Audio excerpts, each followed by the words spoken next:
अपने बेटे के प्यार में अंधी हूँ और ये आप अच्छी तरह से जानते हैं। मैं उसके लिए कुछ भी कर सकती हूँ। स्वार्थ इंसान को स्वार्थी बनाता है और इसी स्वार्थ के कारण इंसान क्या कुछ नहीं करता। कभी दूसरों पर झूठे इल्जाम लगाता है तो कभी अपने ही घर में चोरी करवाता है, कभी अपनों के साथ क्रूर होने पर मजबूर करता है, युवराज तुम्हारा तो कभी खुद अपने ही लोग हमसे दुष्ट खेल खेलने लगते हैं। पता नहीं क्यों आपके फिर चाहे उसमें अपनों के हाथ हम पर कितना भी अन्याय क्यों ना हो, उनके लिए उनका स्वार्थ ही सब कुछ होता है। हमारी भावनाएं उनके लिए कोई मायने नहीं रखती।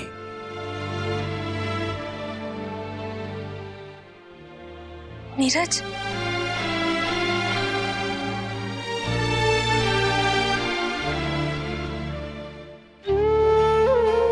नीरज, नीरज तुम ही हो ना?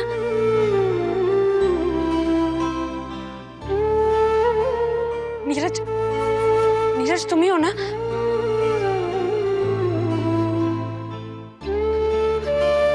नीरज प्लीज, मुझे तुमसे बहुत जरूरी बात करनी है।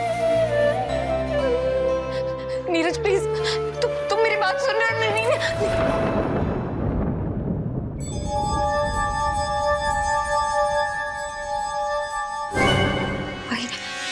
वही टच, ये मेरा वहम नहीं हो सकता।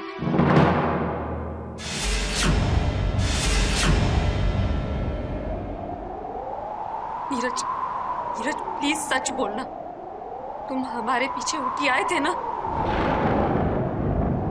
उस रात तुम ही थे मेरे कमरे में। मैंने तुम्हारे टच से तुम्हें पहचान लिया था। बोलो नीरज, तुम ही थे ना वो? नहीं संध्या, ये तुम क्या कह रही हो? कुछ दिन पहले तो मैं कोलकाता में था बिजनेस के सिलसिले में, और उठी तो तुम दोनों गए थे अपने हनीमून के लिए। वहां मैं क्यों आऊंगा? ये जरूर तुम्हारा कोई वहम है।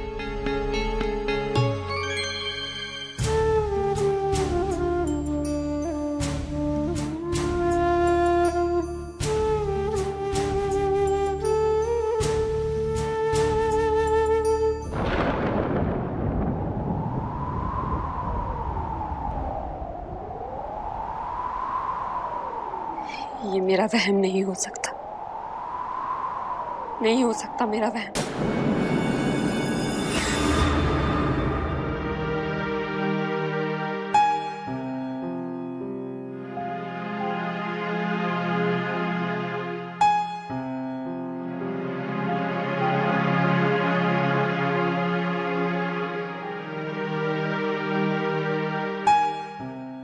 क्या बात है नीरज? घर में दम घुट रहा था तो ऊपर आ गए? नहीं, वो कुछ अजीब सा लग रहा था, इसलिए यहाँ चला है।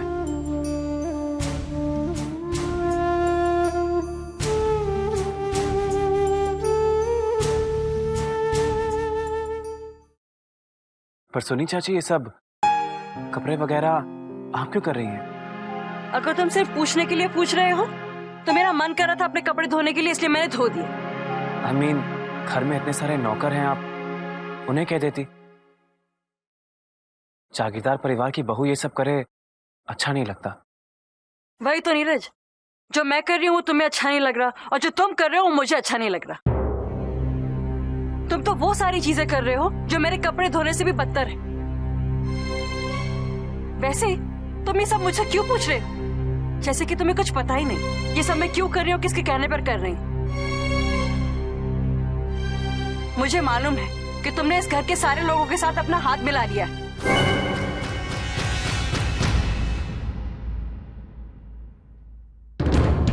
आप क्या कह रही? मुझे कुछ समझ में नहीं आ रहा सुनी चाची। प्लीज नीरज, ऐसी एक्टिंग मत करो कि तुम्हें कुछ पता ही नहीं। जागीरदार फैमिली के गंदे खेल में अब तुम भी शामिल हो चुके हो। इनफैक्ट तुम तो इस खेल की सबसे अहम कड़ी बन चुकी हो नीरज। तुम भी तो उस बेचारी संध्या के अंधेपन का फायदा उठाकर उसे धोखा दे रहे हो। और मुझे ये भी पता है कि तुम इसी मकसद से युवराज और संध्या के पीछे पीछे ऊटी गए थे उनके हनीमून पर, और वहां जाकर तुमने संध्या के साथ बहुत बड़ा धोखा किया है। ऊपर वाला सब कुछ देख रहा है नीरज। ये मत भूलो कि एक ना एक दिन हम सबको उनको जवाब देना है। मुझे लगा था कि तुम में तो थोड़ी सी इंसानियत होगी, तुम तो रोकोगे इन लोगों को, मना करोगे ऐसे करने से, पर नहीं, तुम भी उन्हीं लोगों में से हो जो औरतों को इस्तेमाल करने की चीज समझते हैं। सॉरी टू से नीरज, पर तुम्हारी सोच भी उतनी ही गिरी हुई।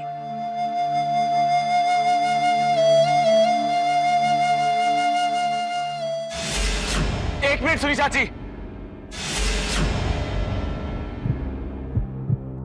आपकी मैं बहुत इज्जत करता हूं, इसलिए आपके लगाए हर इल्जाम को मैंने चुपचाप बर्दाश्त कर लिया। लेकिन एक सवाल मैं आपसे पूछना जरूर चाहूंगा।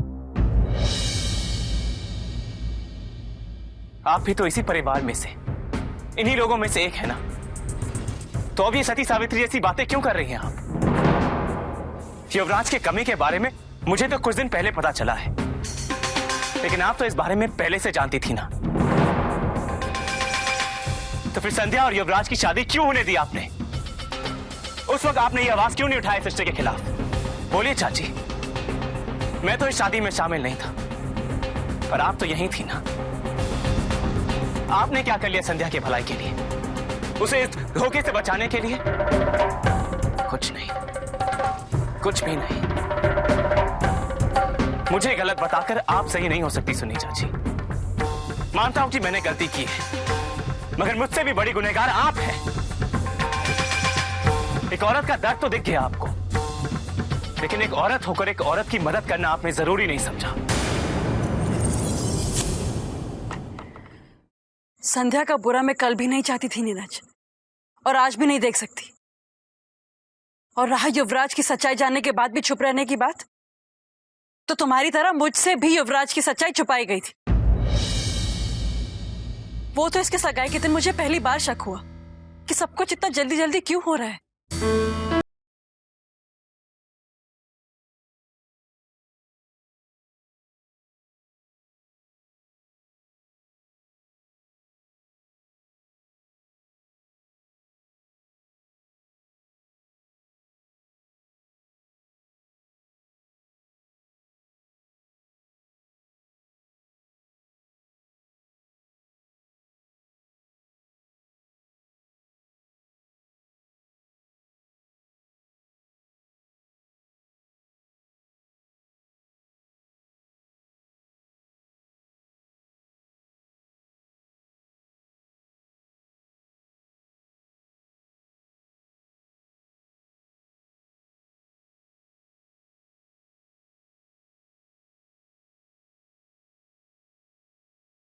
और सारी दुनिया को यह प्रूफ हो जाएगा कि वो मर्द है, और इस खानदान को एक वारिस भी मिल जाएगा।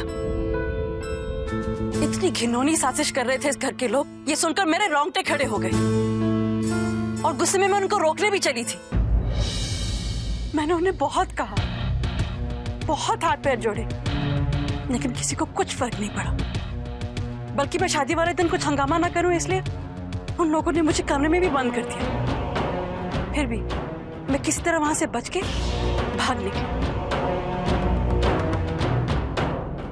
भाई, ये पते पे ले चलिए, यहाँ पे शादी हो रही है। और मंडप में पहुंच गए युवराज और संध्या की शादी रुकवाने के लिए।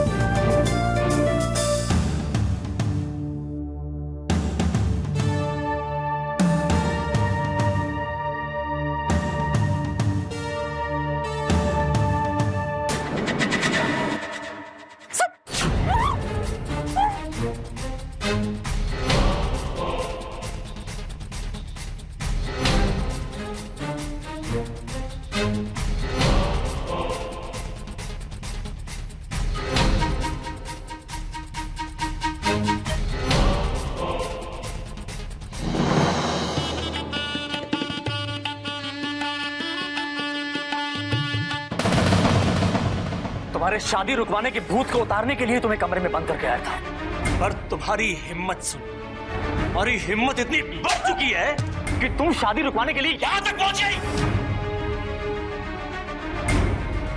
मेरा मन तो कर रहा है कि तुम्हारी वो हालत कर दूं जो तुम कभी सपने में भी सोच नहीं सकते। चाहे जो मर्जी हो जाए, चाहे जितना मर्जी मारना है मार लो, लेकिन जब तक मुझे जान है ना, मैं शादी नहीं होने दूंगी। मैं शादी को रोक के रहूंगी, मैं सबको बता दूंगी। मेरा मन तो कर रहा है कि क्या हो रहा है यहाँ? क्यों बुलाया मुझे इतना अर्जेंटली? क्या हो रहा है यहाँ?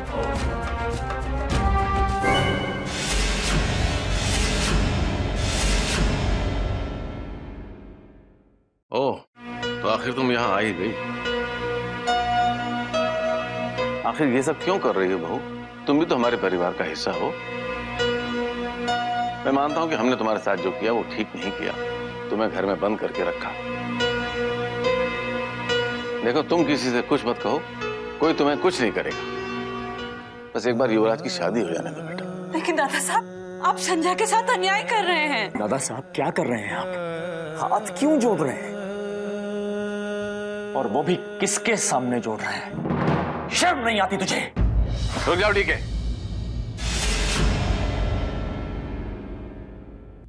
आप लोग जो मर्जी कर ले, पर मेरे जीते जी मैं उस अंधी लड़की पर और अन्याय होते हुए नहीं देख सकती। या तो मैं मर जाऊंगी या तो ये शादी को रोक दूंगी। सुनीता, बात को समझो। हम संध्या के साथ कोई अन्याय नहीं कर रहे। वो इस घर में बहू बनकर आ रही है, युवराज की बीवी बनकर आ रही है। राज करेगी वो इस घर में। दुनिया भर की खुशियां देंगे हम उसे। हाँ, सारी दुनिया की खुशियां मिलेंगी उसे, लेकिन क्या उसे उस पति का प्यार मिल पाएगा जिसे वो अपनी दुनिया मानेगी? हाँ, राज करेगी हमारे घर में वो, लेकिन तब क्या होगा जब उसे अपने पति के असलियत का राज पता चलेगा? हाँ, हमारे ऊंचे खानदान की बहू बनेगी वो, लेकिन क्या वो इस खानदान को आगे बढ़ाने के लिए वारिस दे पाएगी? और तब क्या होगा जब उसे पता चलेगा कि उसका पति जिसे लाखों में एक बताया जा रहा है, उसकी गिनती तो आम आदमियों में होती ही नहीं है। लड़का या लड़की पूरी तरह से कुछ नहीं है, वो यूनक है, वो एक यूनक है। बस बहू, बस।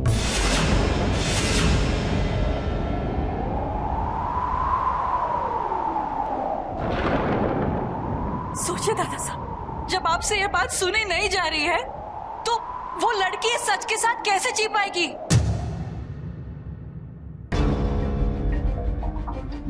क्या होगा, क्या बीतेगी उस पर, उसके पूरे परिवार पर, जब उन्हें मालूम चलेगा कि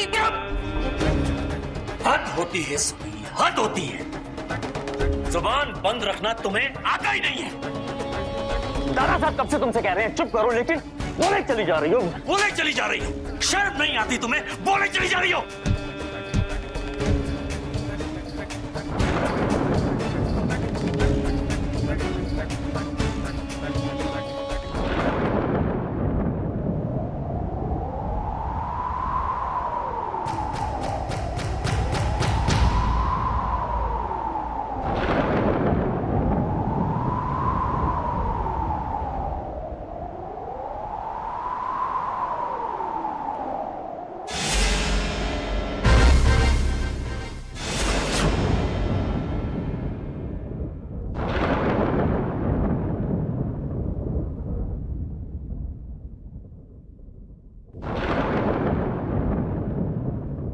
के हाथ हटा लो। मुझे पूरा भरोसा है कि सावरकर जी हमारी मजबूरी समझेंगे।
मैं तो उसके बाद बेहोश हो गई थी और जब मेरी आंख खुली तो मैंने अपने आप को यहाँ ग्वालियर में अपने ही घर के स्टोर रूम में बंधा हुआ पाया।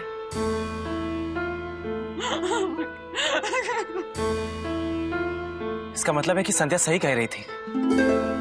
उसने जिसे स्टे रूम में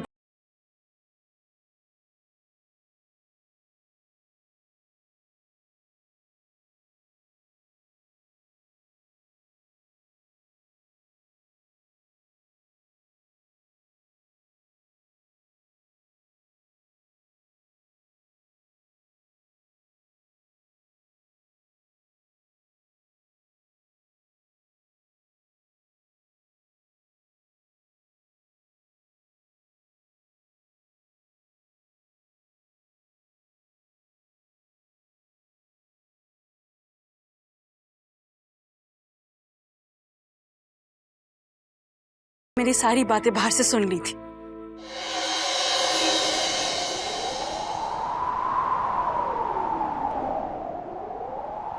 अब समझा मैं।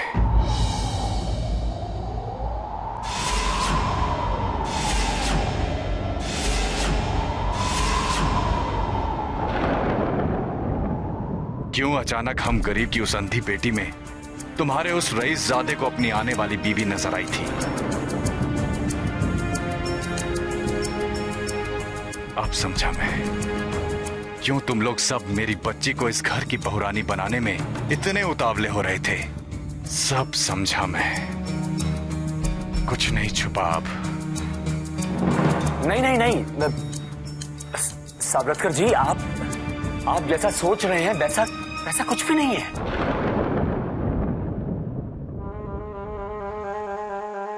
अब आपसे क्या छुपाना। दरअसल मेरी पत्नी का दिमागी संतुलन ठीक नहीं रहता। अक्सर ऐसे दौरे से पड़ते रहते हैं साबरतकर जी, कभी भी कुछ भी बकती रहती है।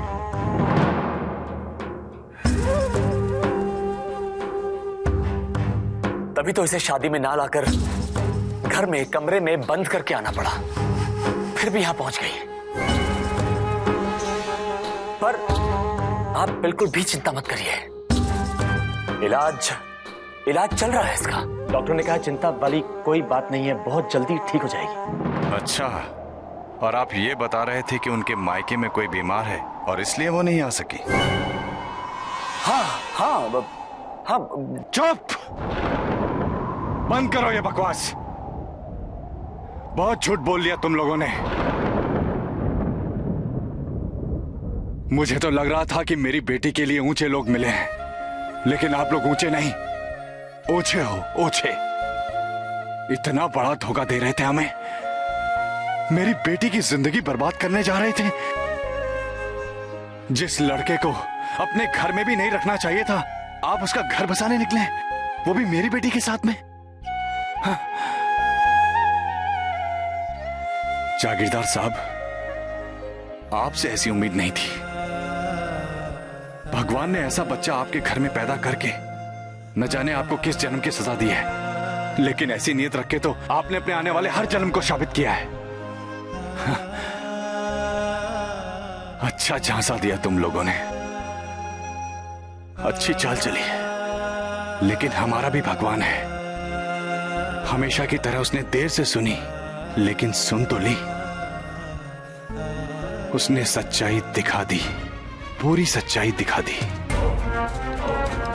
तो क्या हुआ? शादी की रस्में हो चुकी तो मेरी इज्जत दांव पे लगी तो मैं अपनी बेटी की इज्जत दांव पर नहीं लगने दूंगा। ये शादी अभी भी हुई है और ये शादी अभी टूटेगी, अभी।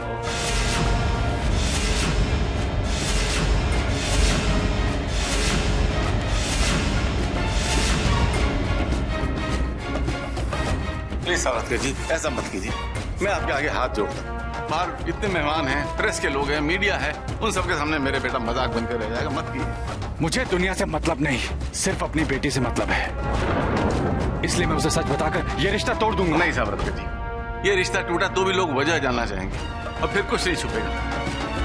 लोग मेरे बेटे पे शक करेंगे, उंगलियां उठाएंगे, उस पर हंसी हो जाएगी उसकी, और वो ये जल्द बर्दाश्त नहीं कर पाएगा, वो अपनी जान दे देगा। साबरतकर जी, ऐसा मत कीजिए। जागीरदार साहब,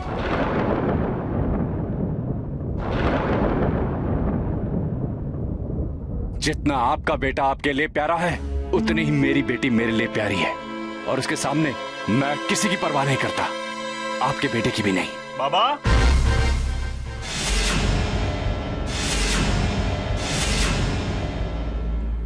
बाबा,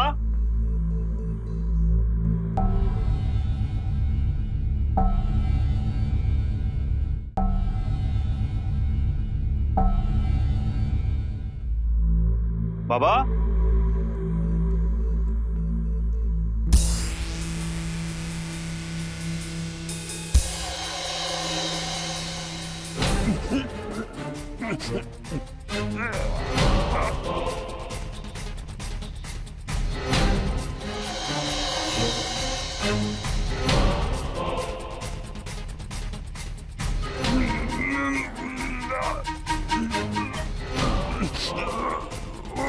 बाबा,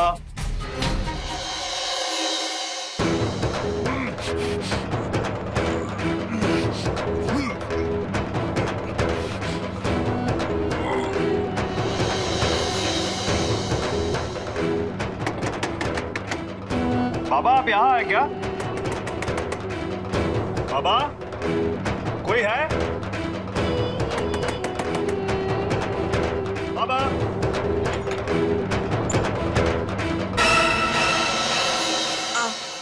हाँ जयेश, क्या बात है? आंटी, मैं बाबा को ढूंढ रहा था, तो मुझे लगा कि मैंने उनकी जैसी आवाज सुनी, तो मुझे लगा यहीं पर है। नहीं नहीं, यहाँ पर तो कोई नहीं है। मैं हूँ अकेली, मैं वो तैयार हो रही थी। Oh, I am sorry aunty. Actually मंडप में शादी की सारी रस्में पूरी हो चुकी है, तो आशीर्वाद के लिए बुला रहे थे। मैं बाबा को इसलिए ढूंढ रहा था, आप भी चलिए ना। हाँ हाँ, वो युवराज के पापा है ना, वो जा चुके हैं और डीके भी उन्हीं के साथ है। तुम चलो ना, मैं आती हूँ। Okay aunty.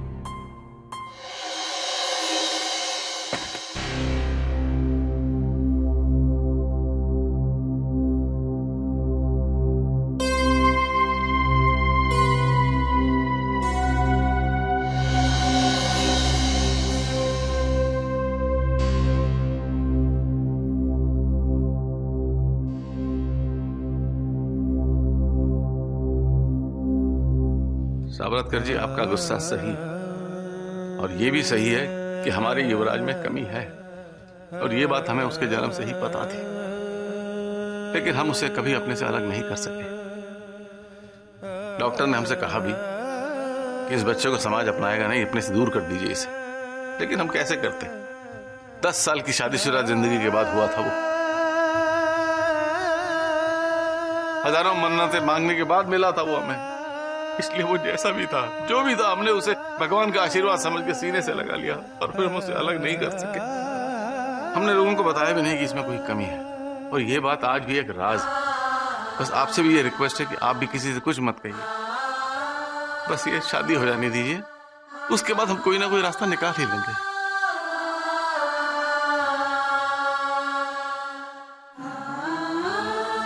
ठीक है, हाथ हटा लो। मुझे पूरा भरोसा है कि सावरकर जी हमारी मजबूरी समझेंगे।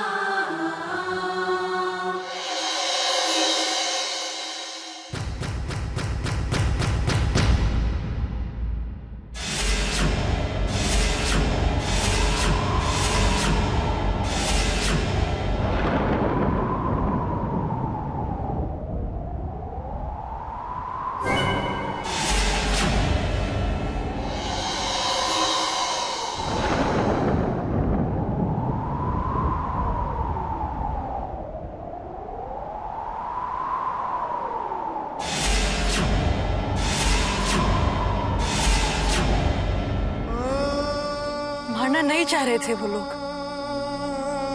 लेकिन बाबा के मुंह पर हाथ रखने से घुटन से उनकी मौत हो गई। इसका मतलब कि संध्या के बाबा का खून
सब काफी डर गए थे।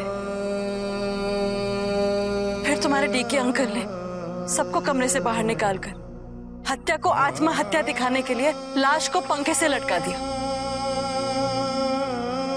मैं उन लोगों का राज जान चुकी थी, इसलिए उन्होंने मुझे कई दिनों तक कमरे में बंद करके रखा और दूसरी तरफ मेरे माँ बाप से सब कुछ छीन लिया। उन्हें पाई पाई का मोहताज बना दिया, सड़क पर आ गए वो। और मुझे धमकी दी कि अगर मैंने किसी से कुछ भी कहा तो वो उनकी जान ले लेंगे। तब से अपने ही घर में कैदियों की तरह जी रही हूं मैं। इस घर की बहू हूं मैं और नौकरों से भी बदतर जिंदगी है मेरी। संध्या की मदद करने की बहुत बड़ी सजा मिली है मुझे। तुम्हें पता है, मैंने अपने ही घर से सरला दीदी के कमरे से पैसे चुराए थे अपने माँ बाप के लिए, उनके सर पे छत का इंतजाम करने के लिए। सड़कों पे भिखारियों की तरह घूम रहे थे वो, लेकिन मुझे अपनी कोई परवाह नहीं थी। माँ बाप के खातिर मैं खामोश रही। फिर भी मुझे संध्या की फिक्र है। नीरज, मुझे तुम में एक उम्मीद दिखी थी। लगा था कि संध्या को शायद तुम इस दलदल से बाहर निकाल सको, पर तुम तो उसके पीछे पीछे उठी चले गए और इन लोगों के कहने में आकर तुमने उसकी जिंदगी बर्बाद कर दी। युवराज तो क्या, मुझे लगता है इस घर में एक भी मर्द नहीं है, किसी में भी हिम्मत नहीं है कि उस बेचारी लड़की को, उस लाचार अंधी लड़की को कोई बचा सके। इसका मतलब कि संध्या के बाबा का खून।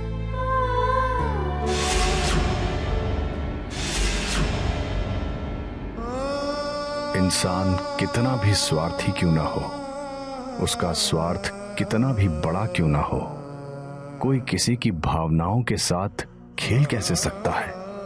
किसी भी स्वार्थ के लिए कोई किसी की जान कैसे ले सकता है?